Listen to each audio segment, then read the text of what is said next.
Panawagan naman ng chairperson ng Philippine Military Academy Alumni Association Inc. sa mga miyembro nito na wala dapat silang papanigan.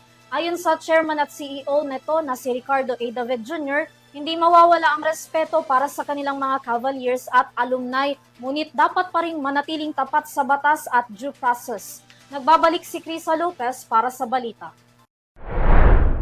Nanawagan ang Philippine Military Academy Alumni Association Incorporated o PMAAI sa kanilang mga miyembro na manatiling kalmado, nagkakaisa at non-partisan sa gitna ng umiinit na usapin kaugnay kay Senator Ronald Bato de la Rosa.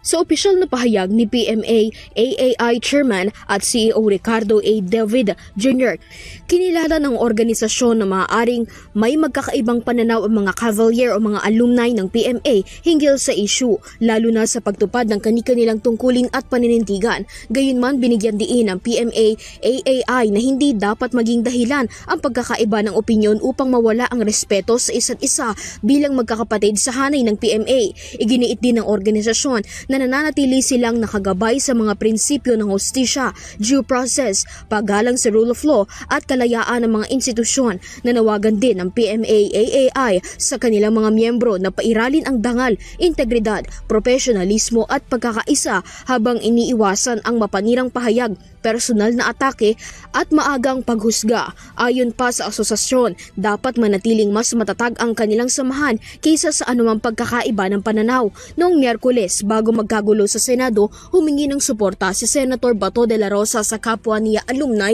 ng PMA na magpahayag ng kanilang sentimiento sa nangyayari. Inilabas na ng International Criminal Court ang arrest warrant laban kay de la Rosa dahil sa pagpapatupad nito ng war on drugs sa ilalim ng Administrasyong Duterte, kung saan libu-libong mga Pilipino ang namatay dahil sa kampanya na ito. Para sa Euro TV News, Crisa Lopez, sumasaludo sa bawat Pilipino.